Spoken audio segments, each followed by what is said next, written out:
associat als escorxadors, que són feines de sous baixíssims, de condicions deplorables, que fa que tinguem un munt de gent que està mal visquent treballant als escorxadors. Un gran consum d'aigua per tot, entre porcs i escorxadors.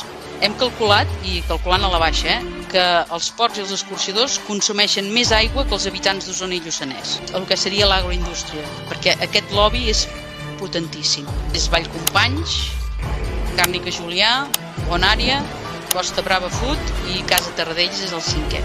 Té un poder increïble.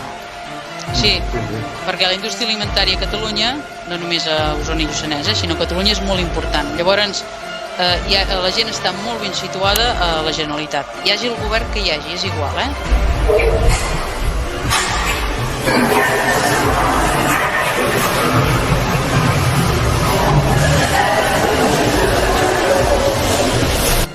Això és l'Escaquiman.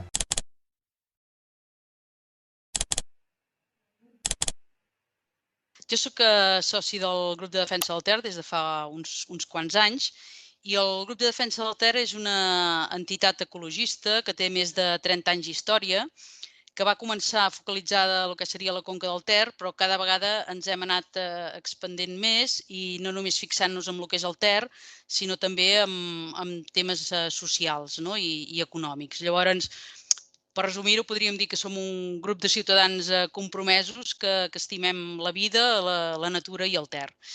I la nostra força i la nostra base són els socis. Perfecte. Doncs, i seguint el reportatge que estic fent, què implica que hi hagi tants porcs a Oristà i després a la comarca del Lluçanès i a Osona i a les comarques que toqueu vosaltres? Què implica aquesta quantitat tan gran de porcs en aquest cas, però també altres animals? Per centrar-nos una mica el que és l'agroindústria del porc, perquè és molt important diferenciar el que és l'agroindústria del que seria el petit mitjà pagès ramader. L'agroindústria del porc, entre Osona i Lluçanès, hi ha més d'1 milió de places de porcs, quan entre les dues comarques són uns 160.000 habitants. Això dona idea de la magnitud del que estem parlant. Però és que, a més, hi ha un altre afegit, que són els escorxadors, que la capacitat que tenen de sacrifici els escorxadors, en 2 mesos i pico, 3 mesos, ja hem matat tots els porcs que podem estar engreixant a les dues comarques. Vol dir que venen molts altres porcs de fora i per arribar a matar, a cobrir la capacitat que tenen. I això, des del nostre punt de vista, genera com 2 grans inconvenients. D'una banda, un tema socioeconòmic i d'altra banda, un tema ambiental. Socioeconòmic, podríem dir que el primer afectat és el petit i el mitjà ramader familiar. N'han desaparegut moltíssims i els que no han desaparegut s'han hagut d'integrar a l'agroindústria, que per tenir un sou digne cada vegada han de tenir més porcs. I és un peix que es va mossegant la cua, Llavors, d'altra banda, també que afecta el pagès, és el tema de les terres, perquè tu has de tenir unes terres per abocar-hi els purins. De terres tenim les que tenim. Llavors, el preu de la terra per abocar els purins va car. Què passa? Que al petit li és molt difícil accedir per tenir terres per abocar el seu purí. Però, a més, qui vol conrear la terra, quasi bé no hi ha terres per conrear, perquè estan totes agafades pels industrials. I les terres que s'estan conreant a la comarca d'Osona, sobretot, bàsicament és per alimentar els porcs. Llavors, també hi ha un tema social important, que és associat als escorxadors, que són feines de sous baixíssims, de condicions deplorables, que fa que tinguem un munt de gent que està mal visquent treballant als escorxadors. Llavors, com a comarques, podríem dir que estem molt dependents de l'economia del porc. Això vol dir que tenim una molt baixa resiliència a futurs canvis que hi pugui haver. Pel tema mediambiental, d'una banda tenim l'aigua. Ja és de prou conegut la contaminació que hi ha dels nitrats provenent dels purins, de les aigües subterrànies, dels aqüífers, que això les fa inservibles pel consum humà. Especialment és important en temes com ara de manca de pluja. I aquesta ha fet que molts pobles que abans podien beure aigua dels aqüífers, ara no poden beure aigua dels aqüífers, s'ha d'agafar aigua del Ter, tot això costa uns diners de potabilitzar i de muntar totes les canonades, i aquests diners els paguem públicament. O sigui, hi ha un enriquiment de l'agroindústria, però aquests costos els paguem els ciutadans. Però a part de la contaminació, també hi ha un gran consum d'aigua per tot entre porcs i escorxadors. Hem calculat, i calculant a la baixa, que els porcs i els escorxadors consumeixen més aigua que els habitants d'Osona i Lluçanès. Això és un tema important. Però no només és menys aigua pels habitants, sinó que també és menys aigua pels rius i les rieres. I menys aigua pels rius i rieres no només afecta negativament el que seria l'ecosistema i a la biodiversitat, sinó que a més fa que quan aboquem aigua, ja sigui un abocament il·legal o un abocament legal de depuradora, clar, aquesta aigua que aboquem no és aigua destil·lada. És una aigua que, en teoria, s'hauria de diluir, tots els contaminants que porta o els nutrients que porta, s'hauria de diluir, però esclar, si porta poca aigua, costa molt més diluir. Amb la qual cosa, quan tu tornes a agafar aigua del Ter, et costa molt més potabilitzar. No? I, evidentment, els ecosistemes encara estan més afectats. Però mediambientalment no és només un tema de contaminació d'aigua, sinó també contaminació d'aire. Perquè quan s'aboca als camps, puja l'amoníac a l'atmosfera i hem de dir que Osona i Lluçanès és una de les 15 zones d'Europa més contaminades per amoníac a l'aigua. A Espanya em sembla que som nosaltres els campions i després també hi ha una zona a Almeria que és també d'amoníac, però és per fertilitzant dels camps, diguéssim. No? Clar, tot això nosaltres què veiem? Veiem que tenim un negoci, el de l'agroindústria, que és un negoci sense futur. És un gegant amb peus de fang, no? Perquè, d'una banda, ens trobem que s'han d'importar pinsos. S'han d'importar pinsos i el preu no el controlem nosaltres, el controla el mercat nacional, per tant vas venut. És el preu que et posen. A part de la contaminació de portar soja i altres cereals de l'altra punta del món. I això afecta lògicament el canvi climàtic. Després aquí què fem? Aquí engreixem, amb la qual contaminem, gastem aigua, la petita pagesia està afectada, també hi ha un canvi climàtic, un efecte del canvi climàtic important. Després tenim els escorxadors, que és més aigua, més consum, i amb uns treballadors en unes condicions nefastes. I finalment hi ha l'exportació. Però l'exportació tornem a estar al mateix, perquè s'exporta més del 60 o 70% del porc. Però el preu no el marquem nosaltres. Per tant, què ens trobem? Que no marquem el preu del pinso, no marquem el preu que venem, en canvi aquí ens quedem tota la merda. Això sí que el controlem nosaltres. La merda ens la quedem aquí, no? I al final doncs fem una carn barata, però sempre trobarem algú que farà la carn més barata que nosaltres. Per tant, estem venuts, no? Una carn barata, per què?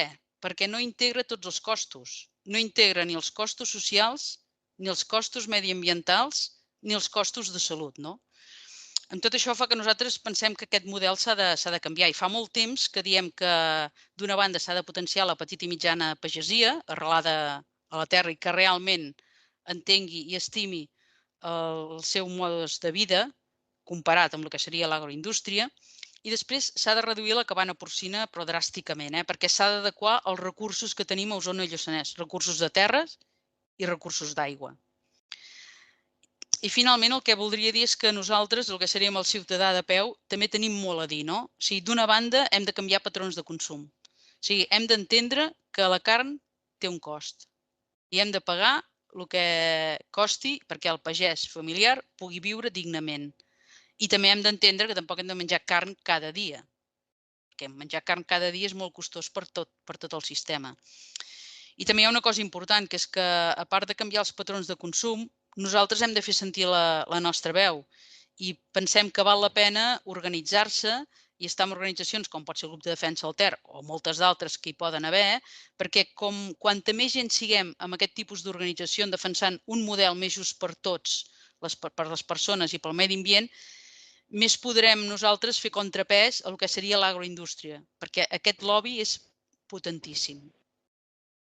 Mira, l'agroindústria a Catalunya, els que més hi ha és Vallcompanys, Càrnica Julià, Bonària, Costa Brava Food i Casa Terradells és el 5è. Catalunya, Clar, bona àrea també Déu-n'hi-do, I les... Sí, Bueno, es veu i també Vallcompanys és Vallcompanys és el més gran amb diferència, Vallcompanys. Sí, sí, sí. Bueno, aquí tenim, per exemple, l'escorxador Patel. Patel és un escorxador immens que hi ha aquí a la comarca d'Osona, que està situat en un paratge idíl·lic, té una depuradora i aboca amb una riera que baixa eixuta. Esclar, el que aboca de la depuradora, encara que entrés a dintre els paràmetres de l'ACA, és que ja deixa la riera fet una merda. I ara estem en judici amb Patel, que és del grup Vallcompanys, perquè hem detectat que algunes vegades aboca més del que li permet l'ACA. Llavors vam fer una denúncia, la Fiscalia va entendre que hi havia indici de delicte i bueno, s'estan fent els tràmits. O sigui, ja et dic, a Casa Tarradellas, comparat amb Vallcompanys... Sí, no, és perquè és famós per les pizzas i el fuet, no? Exacte, però no és pas ni de bon tros l'únic culpable. I per què, Dolors, per què creus que no se'n parla gaire, diguéssim, d'aquest fenomen? No se'n parla gaire, la gent no ho coneix. Ara sí que van fer un documental a TV3, una miqueta, però no fa uns mesos, però no se'n parla gaire, no? La gent no ho sap, no? Clar, jo crec que aquí, d'una banda, l'agroindústria del porc té un poder increïble. Sí, perquè la indústria alimentària a Catalunya, no només a Osona i Lluçanès, sinó a Catalunya és molt important. Llavors, la gent està molt ben situada a la Generalitat. Hi hagi el govern que hi hagi, és igual, Vull dir, això és independent, no? Llavors, aquest efecte és importantíssim. L'altra cosa és que es contaminin rius i rieres, que es contaminin aqüífers, es pot comentar, però tampoc és que a la gent li preocupi. Hi ha molt postureo amb el canvi climàtic i això, però tu obres l'aixeta i et surt aigua igualment. Però, esclar, el que ha costat portar aigües, per exemple, al poble de l'Esquirol, o s'està parlant de portar aigües al Lluçanès perquè la tenen contaminada, o perquè ja no en tenen, clar, això és un cost que hem pagat entre tots. Si a la factura de la Generalitat ens fes una factura del que ens ha costat a cada aquesta portada d'aigües, potser ens ho miraríem d'una altra manera, no? Llavors, també, clar, el que veus és quan veus un camió de porc sense pudor de purins i la gent, si veu un pagès, pensa, ai, aquest pagès contamina. No, aviam, el petit pagès o el familiar no contamina. El que contamina és el desequilibri que hi ha entre porcs, bàsicament de l'agroindústria, i les terres disponibles per abocar purins, no? La gent dels escorxadors, bueno, com que la majoria són immigrants, ens posem un vel als ulls i, oita, pobra canalla, encara els hi donem feina, saps? Vull dir, o sigui, realment és un tema complicat, no? I probablement per això no sé, però sobretot jo crec que el poder que té aquest lobby i que no som conscients nosaltres de moltes coses, d'això dels purins o d'altres coses. I tampoc entenem l'important que és la importància que és la biodiversitat per nosaltres, perquè uns ecosistemes vius són imprescindibles per la vida. O sigui, perquè uns ecosistemes vius, no sé, al final de la natura és on en treus tots els recursos per viure, ja siguin recursos minerals, recursos naturals. I el que estem fent és malmetre-ho. També no creus que, diré una cosa que sembla molt simple, però com que tothom menja tant bull, tant fuet, tanta carn, també els hi fa cosa atacar una cosa que ells mateixos hi contribueixen. No sé si m'explico. Sí. Sembla una cosa molt simple, però a l'hora de la veritat, doncs penses, clar, es mengen cada dia un fuet, que aniran a atacar aquesta gent, no? També és una cosa molt simple, però... Amb això tens raó, per això parlava jo al final de que és important els patrons de consum i sobretot saber què mengem, perquè podem menjar fuet, podem menjar botifarra, podem menjar llom, podem menjar... A mi m'agradaria que no se mengés, però el primer pas seria, doncs, les macrogranges. Exacte, o sigui, el que és important és que això nosaltres podem menjar el que vulguem, evidentment, però si volem ser una mica compromesos, no només amb la natura, sinó egoistament amb nosaltres, tot això s'ha de reduir. Hem de menjar carn de qualitat. La carn industrial no és una carn de qualitat. Hem de menjar carn de qualitat i hem d'entendre que no cal menjar carn cada dia, perquè, clar, per alimentar una vaca o per alimentar un porc necessites uns quants metres quadrats de terra per donar-li el menjar. En canvi, si tu menges que seria més vegetal, doncs tu necessites menys, lògicament, no? Llavors s'ha d'entendre això. Si no diem no menjar, tothom que mengi el que vulgui, però menjar amb consciència i ser conscient dels teus actes, perquè al final podem anar veient a la tele el canvi climàtic, la contaminació, doncs clar, hem de ser nosaltres conscients de com hi contribuïm i el nostre consum ha d'anar d'acord amb això, que no vol dir eliminar, ni molt menys. També, clar, menjar carn de qualitat també és més cara, vull dir, molta gent no s'ho pot permetre i per això, clar, és que són tantes coses que el consumidor tampoc es pot permetre la carn ecològica, digue-li com vulguis, no, diguéssim. També, doncs, és complicat amb això, no? A veure, competir amb els grans. Segur, De totes maneres, també hem de veure els costos de tot, no? O sigui, per tota aquesta, per exemple, parlant de les comarques d'aquí, per la contaminació de l'aire, la contaminació de l'aigua, però sobretot la de l'aire, la gent que treballa als escorxadors, condicions dolentes. O sigui, tot això genera un problema de salut que paga sanitat. O sigui, té uns costos ocults, tot això. Uns costos ocults que si mengéssim més bé i l'aire estigués més bé, aquests costos no els tindríem i aquests costos podrien anar per recolzar un altre tipus de ramaderia. Els costos que tenim d'apurar l'aigua, perquè cada vegada costa més depurar-la, si no embrutéssim l'aigua i no gastéssim tanta aigua i en tinguéssim més disponible per l'ús humà, no costaria tant potabilitzar aquesta aigua. Les portades d'aigua que s'han de fer canonades perquè els aqüífers estan contaminats, tot això també és diner públic. O sigui, hi ha un diner públic, per això et deia que és un cost de fer carn barata a canvi de no pagar uns costos ocults, que els costos ocults els paguem entre tots. Que acaba sortint cara també la carn barata. Bueno, exacte, el paguem per altres bandes, no? Llavors també, i finalment, és entendre que també tot requereix posar per part nostra. També subvencions en reben aquestes grans de la Unió Europea, perquè la Unió Europea dona molts diners a l'agricultura a Espanya. Crec que és de les coses que dona més diners. Sí, el que passa que normalment, clar, la subvenció no la tindrà l'integrat, que l'integrat és el que cuida els porcs i engreixa els porcs de l'agroindústria. La subvenció la tindrà l'agroindustrial. No? Llavors, per això, no? Sí, que aquests ajuts també nosaltres entenem que s'haurien de tenir d'una altra manera. O sigui, no s'hauria de donar per quantitat que fas, sinó per la qualitat del teu producte i pel sistema com tu produeixes.